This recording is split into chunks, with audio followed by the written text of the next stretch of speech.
Hey, good morning. It's good to be with you as we finish up Ruth. Today is going to be our last day in Ruth. We're going to read Ruth chapter 4, 13 through 22. So we're going to read to the end of the chapter. Tomorrow we'll start with Esther. I thought these would be two good books to kind of back in together. But today, I want to do a little bit of recap. Remember where we found Naomi when this whole thing started. Remember? She moved, she and her husband moved to Moab, where the Jews were forbidden to go to. And in Moab, she married her sons off to Moabite women. And in Moab, her husband and her two sons died. They returned back to Bethlehem, and she says, as they come out to chant for her, welcoming her home, she says, "Don't call me Naomi, call me Mara, for the Lord's dealt with me. The Lord has dealt with me, bitterly dealt with me, and I am now bitter." So remember, this book began with Naomi being bitter because of all that has happened to her. And I said earlier that the story of Ruth is really as much about Naomi, and it's the story of redemption through the Hesed, or through the loving kindness of God. All throughout Ruth, we've seen kindness.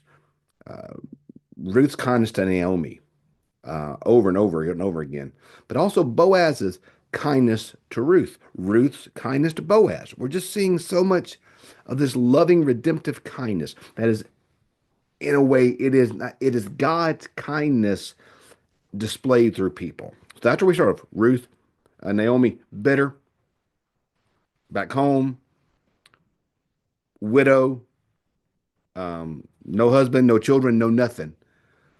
And that's where we started. So now let's see where we finished the book at. So Boaz took Ruth, and she became his wife. When he made love to her, the Lord enabled her to conceive, and she gave birth to a son. The woman said to Naomi, "Praise be to the Lord, for who this day has not left you without a guardian redeemer. May he become famous throughout Israel. He will renew your life and sustain you in your old age. For your daughter-in-law who loves you and who is better to you than seven sons has given him birth." Then Naomi took the child in her arms and cared for him. The women living there said, "Naomi has a son," and they named him Obed. And he was the father of Jesse, the father of David. This is the family line of Perez. Perez was the father of Hezron. Hezron, the father of Ram. Ram, the farmer of Abinadab. Abinadab, the father of Nashon.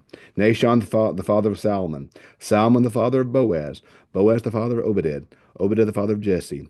And Jesse, the father of David. So now, where does the book end? Where does the book end? It began with Naomi losing everything that mattered to her, everything of value, losing everything. Everything has an end. Then Naomi took the child in her arms and cared for him. The woman living there says, Naomi has a son, named Obed, his father of Jesse, the father of David. Hmm. Won't God do it? Look what kindness has done. Look at God's redemptive power. Ruth, the Moabite, the outcast, the one who the Jews were forbidden from being in association with. Ruth, this one who was unclean, who was unwelcome, who was not part of God's covenant people. Ruth, now the grandmother of David.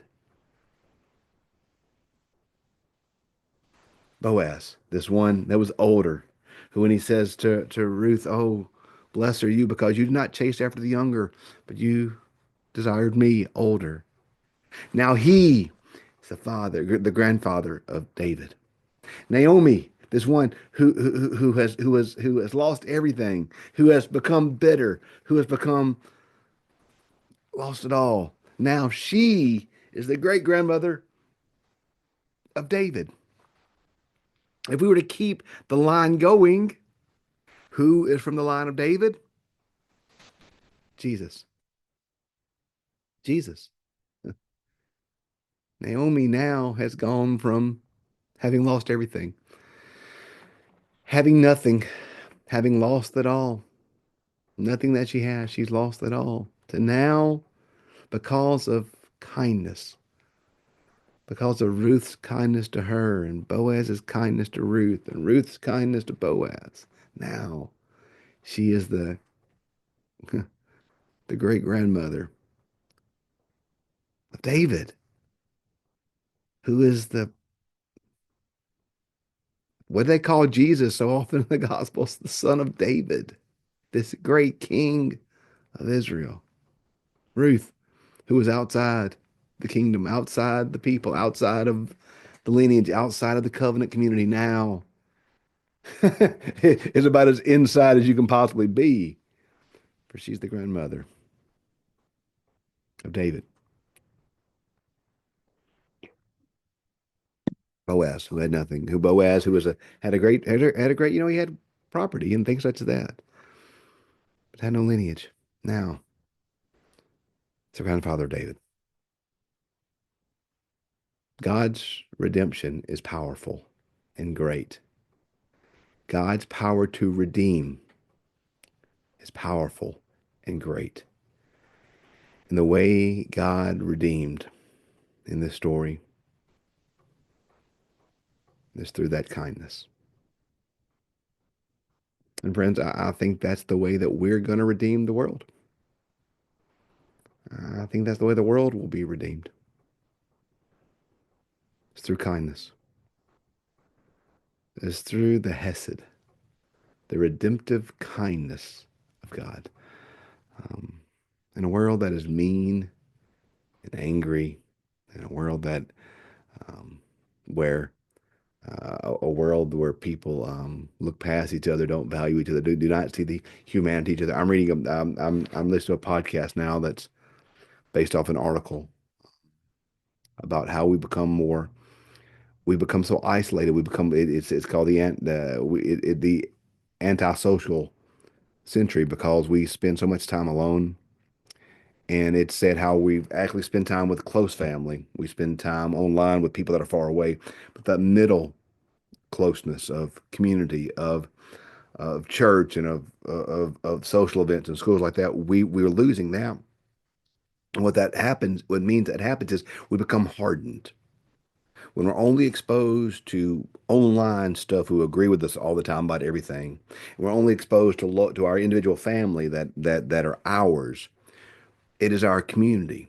It is our schools and our churches and our neighborhoods and our places like that soften us because it's kind of hard to be angry all the time with people who you are in relationship with, people that you may love, people that you may know. Even if you disagree with them, you're still going to love them because you know them, and and that relationship produces kindness. The relationship produces kindness. So I think the more isolated we become, the more keep to ourselves, the more we break apart from these relationships. That particularly in church, I think church is a great part of that. I think the more we are find ourselves there, the um the more cruel we become. Hmm. We live in an angry age. We live in an age that needs kindness. And Ruth, Naomi, Boaz, it's a story of redemptive kindness to change things. So today, as you reflect upon how you should live your life today, reflect upon how you can be kind. Reflect on how you can show redemptive kindness to others. Not kindness to gain something, but kindness just cause folk are made in the image of God. And you are too. Yeah. And we desire a relationship. So I love I love this book. I love Ruth. I think Ruth is a wonderful, powerful story of God's redemptive kindness for us. So today, I'll see in a t-shirt, in a world we can be anything. Be kind. God shows kindness through all these individuals. And through these individuals, David comes forth. That's redemptive kindness. That's the power of redemption, is that David comes through this line. And then because of David, we get to Jesus. And because of Jesus, we all get saved. Because of Jesus, we all become Christians. So that's all because of kindness. All because of kindness. So today, be good, love God, love neighbor, and be kind. And see how God will use that kindness to redeem things you can't even imagine. Hey, thanks for being with us. Tomorrow we'll pick up with Esther chapter 1. Have a great day. See ya.